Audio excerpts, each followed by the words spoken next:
After winning the initial 12-team playoff in 2024, can Ryan Day and the Ohio State Buckeyes repeat in 2025? We're going to bring on JR from the Big Ten Huddle. He's going to tell us if this is possible or not next on the College Huddle.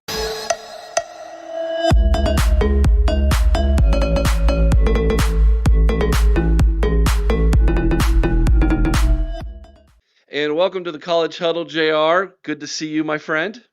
Glad to be here. Thanks for having me on, Eric. As some of you may know, maybe many of you, JR and I were two of the brain children behind the College Huddle.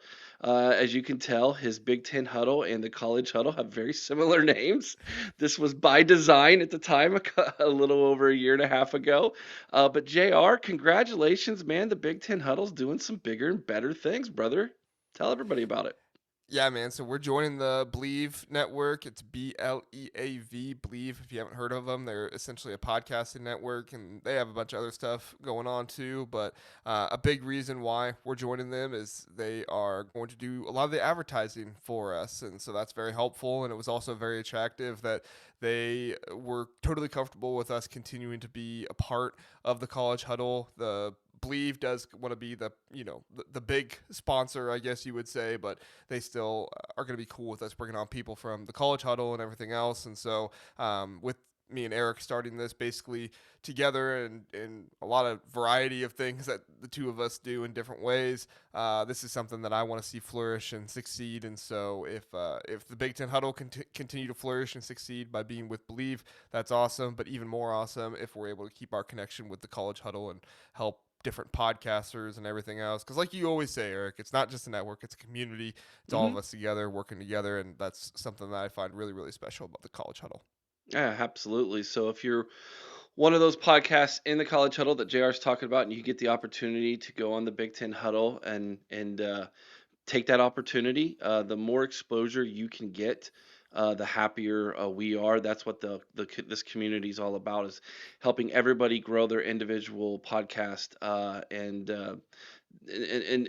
doing that networking is a part of that. So awesome. Congratulations, JR. I'm super excited for you and our mutual friend, Zach Guggenheim. So very, very excited for all of that. All right, JR, this video is about the team that you and I have a mutual interest in. I try to stay very neutral, and so I'm going to try to keep my opinions out of this today when talking about the Ohio State University, Ryan Day, and the 2025 Buckeyes. But in order to do that, we need to go back to how 2024 ended. November 30th in Columbus, Ohio, Ohio State lost to an inferior opponent in rival Michigan. And it seemed like at that moment, all the dreams and hopes of Buckeye Nation and what was the best roster in college football was dashed that day. And then somehow, this team went on the most impressive postseason run in college football history, defeating Tennessee, Oregon, Texas, and Notre Dame to win the 2024 national championship. And it seemed like everything just got flipped on its head. Let's go back to that moment on November 30th and try to explain to everybody the raw emotions that this fan base was going through and where you think that team was and how they went from that to winning the national championship and hoisting the trophy and what was the biggest postseason in college football history.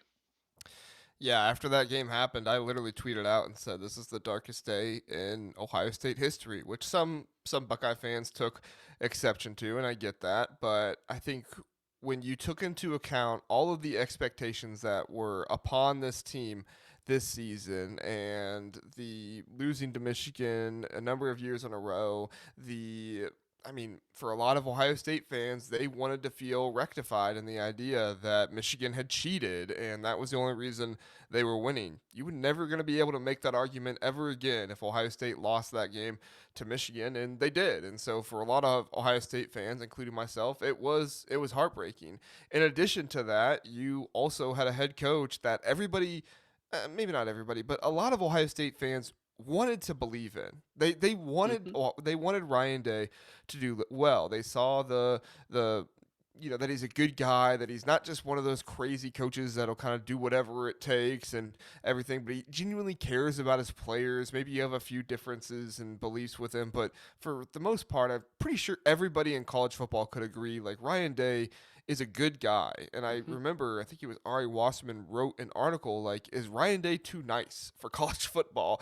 Because people looked at Ryan Day and just thought he's just like kind of a normal guy in college football where you got to be crazy like Kirby Smart or crazy like, one of these other coaches to be able to win. And so you had the realization that Ryan Day was probably never going to get over the Michigan hump. So this was probably going to be his last year at Ohio State, especially if he got bounced in the first or the second round of the playoffs. In addition to that, you had an opponent coming up that was most likely going to be very good.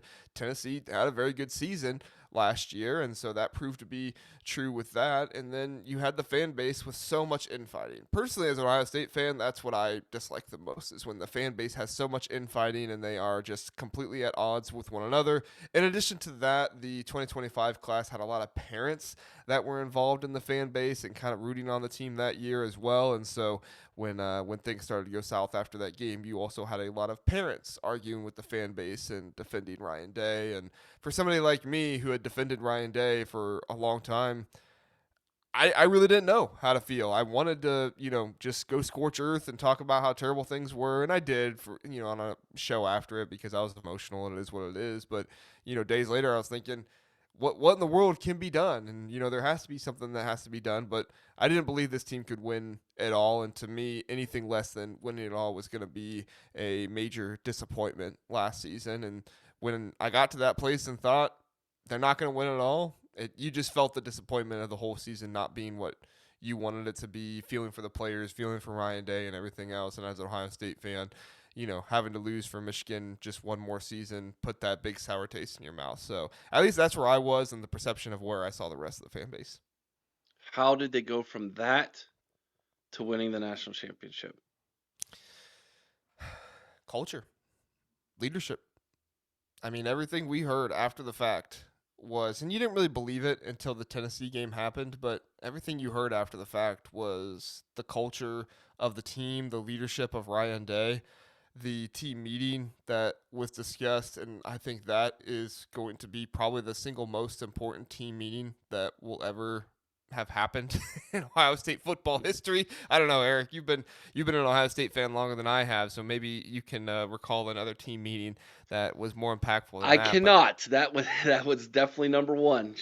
I was gonna say maybe there was one back in like 1902 or something like that that we are not aware of. But at least of what I'm aware of, I don't know if there was a bigger, more impactful team meeting where essentially Ryan Day he took the bullets from the players, and rightfully so. I mean, I tell people all the time, Ohio State lost that game because I believe Will Howard was concussed. I don't use that as an excuse to say Ohio State should have won, because at the end of the day, Ryan Day should have saw the way his quarterback was playing and taken him out and put Devin Brown in instead. And ultimately, that's on Ryan Day, in my opinion. Even if the doctors were coming back and saying he was okay, you saw him out there. He wasn't okay. He wasn't playing as himself. He wasn't being himself. And I think that was a big factor on why the game went the way it did. But Will Howard got healthy, the team banded together, and I think Ryan Day took the gloves off and said, you know what, if I'm going to go down, I'm going to go down using my players the best way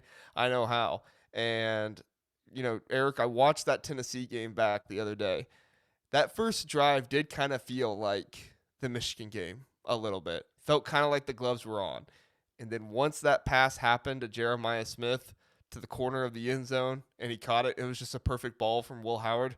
That's when it felt like, the montage of the movie when the rock music starts playing and then they just start going ham.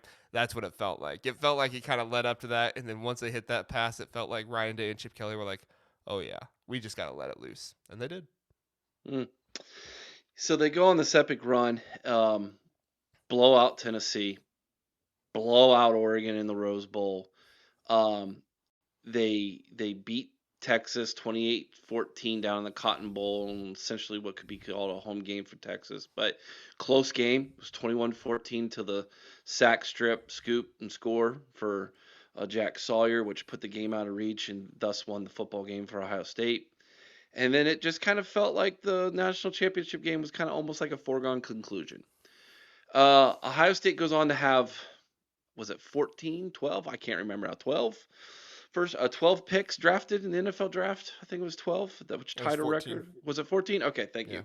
Couldn't remember if it was 12 or 14. And it tied a record, I think it was. So, um, at least the 14 was Yeah, the it was most the Ohio Ohio State had State ever had. record that Yeah, was Ohio State set record. in, what was it, 203 or something like that? Yeah. Yeah, yeah. So, um, my gosh, what a roster! And now all of a sudden, we go into this offseason, Jr. And you are going to have to try to replace all of that talent. Um, for those who aren't close to the program, the national perspective might be that Ohio State is not returning as much talent, and therefore they're not going to be as good as they were last year. Is that truly the case? Yes or no, and why? Well, there's definitely a biased thought process to returning talent, returning production because of the last two seasons, right? Michigan brought back a whole lot of talent. They went on to win the national championship. Ohio State brought back a whole bunch of talent. They went on to win the national championship. So now the perception is you have to bring back a whole bunch of talent in this day and age, which totally makes sense with the transfer portal and everything else and guys being able to stay because of NIL. Hmm. But there's a lot to this Ohio State team that I think people are missing. And as an Ohio State fan and also somebody who tries to remain objective on a Big Ten podcast, I I think there's a lot to it that people are not giving them credit for. Look, Ryan Day is still the head coach there. Some people are relating this team to Michigan from last year and their fall off. Jim Harbaugh was no longer the coach there. They went to Sharon Moore, who had very little coaching experience as a coordinator. I think he was a co-coordinator and then 2 years as a offensive coordinator there. Before that, he was in the MAC. I mean, Sharon Moore, if it wasn't for Jim Harbaugh leaving the time he did, he would not have been the head coach at Michigan. I can say that confidently. They would have gone with more of a search. Probably would have been somebody like a Kalen DeBoer or somebody like that. But you have Jim Harbaugh leave. What was it, like mid-February or something like that? That's how things goes. Now, Ohio State did replace their two coordinators. However, they bring back their co-offensive coordinator, who was the coordinator 2 years ago for Ohio State. I think you feel pretty good about that. And then also the head coach is a brilliant offensive mind, so I think that one's okay. And then a lot of people down on this defensive coordinator hire of Matt Patricia, to which I understand some, but not totally, I guess. Some people are saying, well, he was a failure in Detroit, so he's going to be a failure as the defensive coordinator. Eric, I don't know about you, but head coaching failures do not normally go in line with defensive coordinator or offensive coordinator failures. Just ask Nick Saban and all of his coordinators that he had Yeah.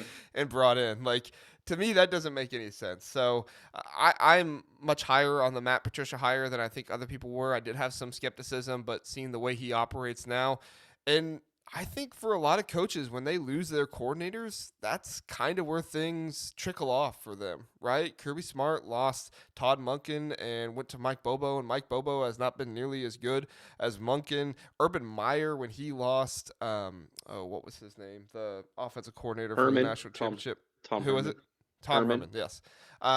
When he lost Tom Herman, he obviously didn't pivot very well from there. Mm-mm. Ed Orgeron, I mean, I don't think we need to talk about him, but he did not pivot very well after his national championship there. So I think coordinator hiring is really important, and also keeping your staff together. So yes, Ohio State did lose a lot of players, 14 NFL draft picks, but they kept pretty much all of their position coaches and hired really good coordinators. Now, when you talk about the actual roster, Ohio State has some holes in some areas that they need to fix, but I think there's also some things that not everybody would understand about the program if you don't follow it day to day, like some of us that are fans of it do.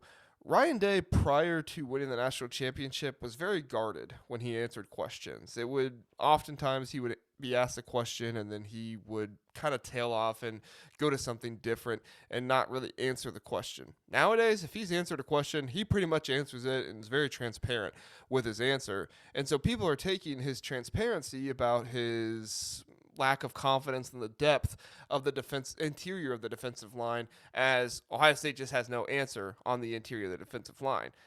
I think Ryan Day is being more transparent, not just because he feels more confident, but also because he's preaching to his players Yeah. a little bit more. So if that's Ohio State's biggest issue, the depth of their interior, their defensive line, I think that Matt Patricia is going to be able to get around that. There's some different things you can do schematically to help there. And then in addition to that, the rest of the defense does have very promising players and a very promising secondary behind him as well, led by one Caleb Downs, who I think is the best defensive player in the country. You look at the other side, a lot of people having questions about Julian Sayin, which I understand, but this is a former Elite 11 winner. This is somebody that got all kinds of hype going to Alabama with Nick Saban. This is somebody that has one of the best arms that I think has entered college football, not in a long time, but here recently. I think he's had one of the best arms that has entered college football here recently. And so you're putting him together with the best wide receiver in college football and Jeremiah Smith. You're putting him together with Carnell Tate, who did a fantastic job last year when Jeremiah Smith was covered. You have a very good slot receiver in Brandon Ennis, very highly rated recruit who blocks his butt off and was a leader for this team, not as a starter last year. And then on top of that, you brought in Max Clare, one of the best tight ends in the country, to be there. I think if you're looking for a good supporting cast for a starting quarterback coming in, that's about as good as you can get. In addition to that, four of the major contributors on the offensive line last year on that playoff run are coming back. And I know there's some people that are not very high on the offensive line for Ohio State, but Ohio State has like three or four former offensive line coaches in college football working with the offensive line right now. You have returning players. I feel pretty confident that offensive line is going to be at the very least good. Could be better than that, but at the very least good. So you have a sophomore in Julian Sayin and then a sophomore in James Peoples. I don't know. To me, they have the support that they need. They have a deep running back room to go with James Peoples, so those guys are going to remain fresh. I'm not saying Ohio State's going to be as good as they were last year because I think that's disrespectful to the guys that they had. But I think as this team grows and improves and gels together and gains more experience, I think this could be the best team in the nation next year, and they might just repeat the national championship. This is going to be a good segue, but before we jump into the schedule and we break down that and we try to answer the question if they could repeat or not, let's focus in on Ryan Day real fast. Answer me this: has Ryan Day went from might get the boot in Columbus, Ohio, to is he the best coach in college football? Is there an argument there? I would say there is an argument there. I personally would say Ryan Day is the best coach in college football. I understand Kirby Smart has the two national championships and everything. However, I think Ryan Day is going to prove that he is better at hiring staff and bringing in coaches and retaining coaches this year than Kirby Smart has been able to do. Kirby Smart has not adjusted to the new age of college football as well as I think Georgia fans would like him to be able to do. He's losing players to the portal that he would like to keep. He is bringing in some players here and there, but Georgia doesn't seem to have the depth that they had prior to all of this stuff that went on before. And I think with the house settlement happening, I think that could help with stuff a little bit. But for the most part, I think things are going to be similar to what they are now. And I think Ryan Day is more equipped for this scenario, not just in managing the team and running the team like that because of his culture and stuff, but also you have to remember Ryan Day does have an NFL background. He was not an NFL head coach, but he was a quarterback coach there. And I think he gets some of the NFL. I think that was a detriment to him a little bit when he first came in because college is not the NFL. But as college football becomes more NFL light, I think this is going to be a strength for Ryan Day. And he's answered the call that not every coach has been able to answer, which is you lose a coordinator, you go out and you find a better one, or you find one that's just as good as the other one. And they'll have to prove that this year. We'll see, but I think it could happen. All right, let's look at the schedule here. You get the Cotton Bowl rematch week 1. Everybody's been talking about it. Ohio State versus Texas. Big noon kickoff. We won't go down that rabbit hole, but big noon kickoff on August 30th in Columbus, Ohio. That's the big one. We won't waste our time on Grambling State or Ohio University. Ohio State, can they lose that game and they still be perfectly fine to make the college football playoff and maybe even get a bye? That Texas game, you say? Yep. Hmm. Yeah, they'll be fine if they lose that one.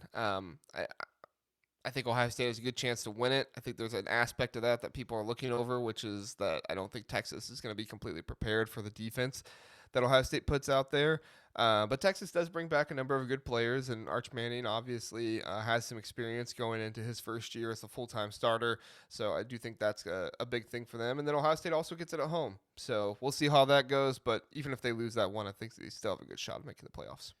All right, let's take the next four, beginning in the Big Ten conference schedule there. They're at Washington, home against Minnesota, at Illinois, at Wisconsin. Boy, there's some big road trips there. What's the toughest game right there on that block, and why? Yeah, this is where I would have the most concern for Ohio State as a stretch. They don't have their hardest games here. Penn State, Michigan, and Texas are obviously their hardest games, but those ones are spread out a little bit more to help the team. This is where you really find some of the teams that are more difficult in the Big Ten. They're not necessarily national championship contenders, but they can get you, and they've shown the ability to do that. Since 2020, Washington actually has the highest percentage of ranked wins out of any Big Ten team, and you're going to their place. If Julian Sayin has not calmed down and turned into, a veteran light type of quarterback, you could run into some issues going into Washington there. That's a very tough place to play. They have the second highest or the second longest winning streak in college football, so nobody should be sleeping on Washington there. You're fortunate you get Minnesota at home. I think you should be able to do well there. If you're going to Minnesota, it might be a little bit more nervous, but I think you're fortunate there. And then Illinois has the opportunity to be very good this season. Look, Brett Bielema likes to muck it up. He likes to make it a dirty game, and if you fall into that trap, that's a game where Brett Bielema thrives. This team is, I believe, they're 10-1 in one-score games the past. It's either 2 or 3 years. They've been very good in one-score games under Brett Bielema. Everybody's acting like, well, that's going to stop at some point, and they're going to beat USC.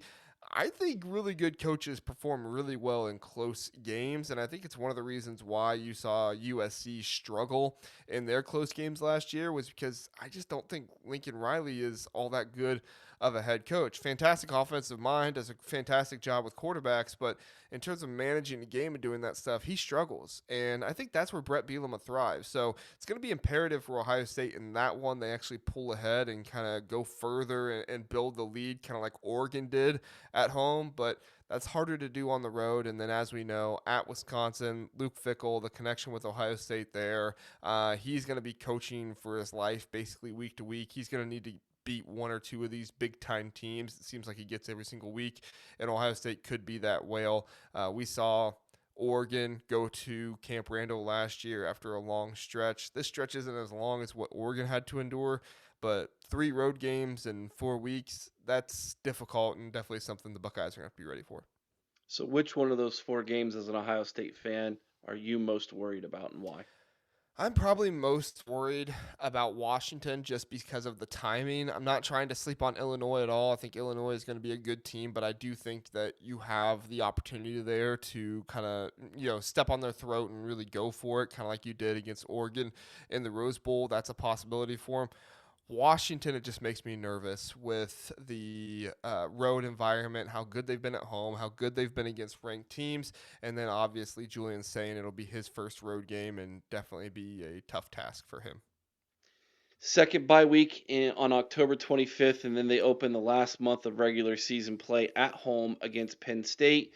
JR, Penn State's getting a very similar buzz to what Michigan got in 2024, or excuse me, in 2023, and what Ohio State got in 2024. Lots of returning talent, lots of expectations. Is Penn State this year's Big Ten version of Michigan 23, Ohio State 24? They have a very good shot. They have probably the best coordinator combo in the Big Ten. If Andy Kotelnicki's not number one for you, he's probably two or three. And then Jim Knowles, if he's not one for you, he's probably number two behind Phil Parker in Big Ten coordinator rankings. So that's a big part of it that I don't think people are really thinking about is how the coaching staff that James Franklin has assembled around his guys. And then in addition to that, they've revamped their wide receiver room. That looks a whole lot better. And actually, for me, linebacker at Penn State is probably going to be the biggest question in that run defense of what they're going to be able to do there. They lost a couple good linebackers from last year, and they have some other guys. They have some good pass rushers there, but I don't know if they quite have the run defenders that Penn State linebackers have been used to in the past. Again, I mean, this could all be wrong. They could come out and Jim Knowles could have a really good scheme. We'll see. There's a reason why he's considered the best, if not the second best, defensive coordinator in the Big Ten by me. However, you are who your personnel is, and that's what you have to work with. So we'll see what Penn State can do there. I do think that Ohio State, feels good about being at home and everything there, but again, that'll probably be another noon game. You said you didn't want to go down that rabbit hole, so I'll stop there. Yeah, let's not worry about that. That's another show. Purdue, UCLA, Rutgers. Outside of Nico returning to the shoe as the quarterback of UCLA, any reason that those three games should even be discussed at all? I mean, Ross Aid, I guess, maybe for Purdue.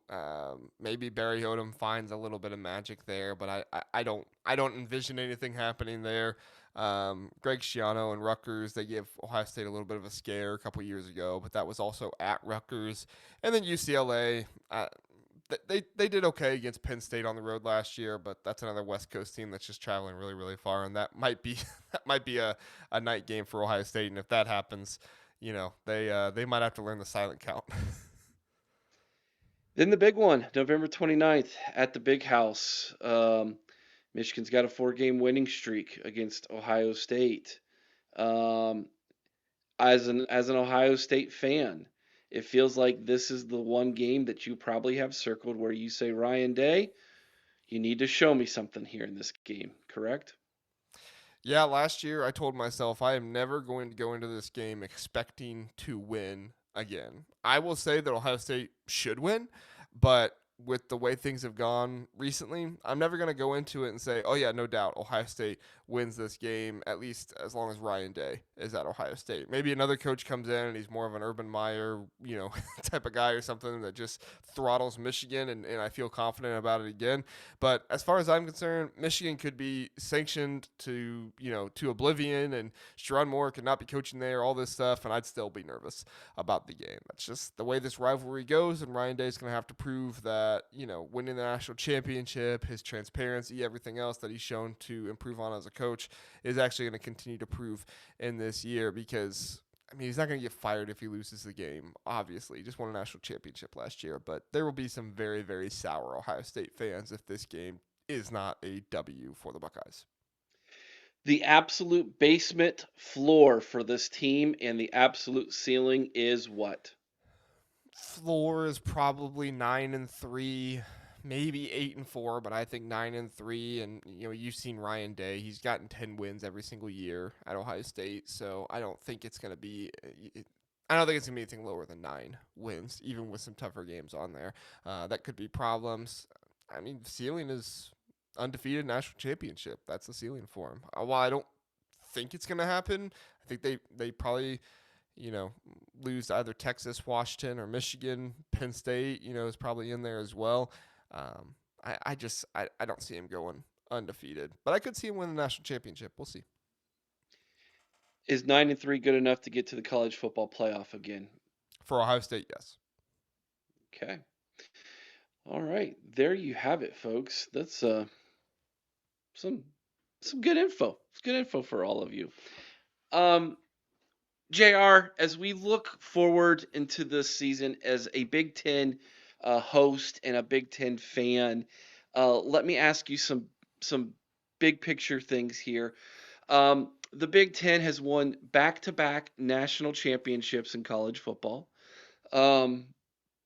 If they were to win a third in a row, whether that be Penn State, Ohio State, or someone else that's unforeseen at this time, maybe Oregon sneaks in there, right? Um, Will the Big Ten have supplanted SEC as the best conference in college football, or are they already there in your mind? In my mind, they're already there, but I've gone on the record of saying I think this is going to go back and forth between the Big Ten and the SEC. Now, you look at the numbers and ESPN and everything like that, they'll tell you the SEC is better every single year, while the ESPN has a vested interest in telling you that. So I don't really call them a reliable source, in my opinion. But you look at the on field results, and I think it's no doubt that the Big Ten has been better. Look, the Big Ten has not lost to another conference in the college football playoffs the past 2 years. Current Big Ten teams have not lost to another conference in the college football playoffs the past 2 years. Bowl season last year, they had a very good record against the SEC. I believe it was 5-1. So those games that are against some of the best opponents are the ones that they're winning. And yes, Michigan lost to Texas last year. I don't think there's anything to go around about that. But again, some of the games that matter the most when the teams are out there strongest, or when teams are really, like Michigan, Alabama last year. Michigan didn't have some of their best players playing, and they were still able to defeat Alabama. I think that says a lot about the two programs and where those two coaches are at, in my opinion. So that's what I think. But at the end of the day, I think we're in a scenario now where you're probably going to see the Big Ten and the SEC kind of swap back and forth year to year every few years. If the Big Ten wins it again this season, I think they probably are the best conference in college football once again. But I wouldn't be surprised if an SEC team wins it the next year, and then a Big Ten team, and then an SEC, and it kind of goes back and forth. The two conferences are much more even than I think they ever have been. If the Big Ten were to add some more teams via conference realignment again, are you hearing any buzz about any particular schools? I know for some reason there was some buzz earlier this spring about Utah possibly looking at the Big Ten. Obviously, if the ACC implodes, I think North Carolina is the chip that SEC and the Big Ten will be fighting over. And of course, Notre Dame is always dangled out there as a carrot for the Big Ten if they can get them to, I guess, relinquish their independence, which might happen down the road if the College Football Playoff Committee basically makes that a scenario where they have to. Who are the next schools to join the Big Ten if you were a betting man? There's actually a rumor going around out there right now that the Big Ten has actually trademarked Big Ten bigger or something like that. Something with the word bigger in it. I cannot verify if that is 100% accurate or not, but it Hmm. would make total sense because I'm sure the Big Ten would try to go after another team. And if they do, they're probably going to try to make a splash and really make something happen.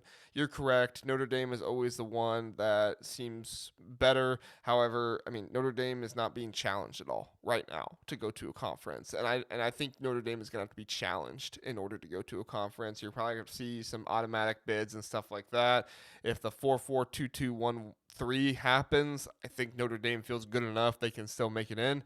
But if you go to a system where like 15 of the 16 spots are automatic qualifiers, I think eventually the Notre Dame is going to say, yeah, we probably got to join a conference because the odds of us getting that one spot pretty good, but still not good enough to roll with that. Might have to have something happen to go there. I don't believe Utah is a real candidate. I think Utah wants to come to the Big Ten. I don't think the Big Ten wants Utah, and more importantly, I don't think USC wants Utah to come. USC is already experiencing recruiting, recruiting rivalry with Oregon right now that they thought they were getting away from by coming to the Big Ten and the Oregon staying in the Pac-12. With Oregon coming over now and Washington come over too, I think it's made that more difficult on USC, and they were kind of hoping to get away from that. But it is what it is. I think the ACC is the place to go. I don't think the Big Ten has any interest in anybody in the Big 12. If there's anybody in the SEC, it's probably Texas A&M, just because of that whole thing about Texas and Texas A&M are now both in Texas and the SEC, and obviously the Big Ten likes to go to bigger markets, so why not go to the big state of Texas and try to find a team? And I think you're much more likely to get Texas A&M to come over than you are Texas, especially some academic stuff and things like that there. But if you're looking at the ACC, I'm looking at Miami, Georgia Tech, North Carolina. I don't think Clemson. I don't think Florida State maybe, but there's so many difference of opinions on that. I don't know if the entire conference could get on board with that one. But I don't think you get Miami and Florida State. I think it's probably one of the two that you get to come over. I think North Carolina is a much bigger possibility than people give them credit for. Think it's I don't think it's a mistake that North Carolina has been trying to be good at football lately, and they've also been trying to up their academics at the same time. If they were just comfortably in the ACC, I think they'd be fine and they'd be there. But I think North Carolina knows they need to be on the move in the future, and I think the Big Ten likes what they see in North Carolina. Interesting. JR, tell everybody where they can find you in the Big Ten Huddle, my brother. The Big Ten Huddle is on YouTube. You can find us there every Sunday, Tuesday, and Thursday night at 9 p.m. Eastern Time live. You can also find us Apple, Spotify, all those different places. We're going to start putting out daily podcasts here this next week, and so you can find content from us posted every single morning at 9 a.m. Daily content, probably going to be about a half hour to 45 minutes each day, and all that stuff. Mostly football right now. We'll have some basketball content here and there. Basketball off season is just so much slower than the football off season, so it is what it is. Excellent, my man. Appreciate you so much, brother. Make sure that you like this video, share, subscribe if you haven't already, and make sure you comment. Let us know what you think about what we think down in the comment section below. We love to get that feedback from all of you. That helps the channel and helps these videos, so we appreciate that, everybody. Make sure you go over to the Big Ten Huddle if you're not subscribed over there already. Make sure you do that as well so that you can take full advantage of that daily content that JR is talking about. And please visit the website, thecollegehuddle.com. There you'll find the links to everybody, all podcasts, as you can see behind me here. All of these from coast to coast that JR and I have worked so diligently on to bring into our community. You're going to want to go make sure to check all of those out as well, my friends. Till next time, hey, I usually ask, what do Ohio State fans say to each other? I know this one, JR. So till next time, guys, OH, IO. go Bucks.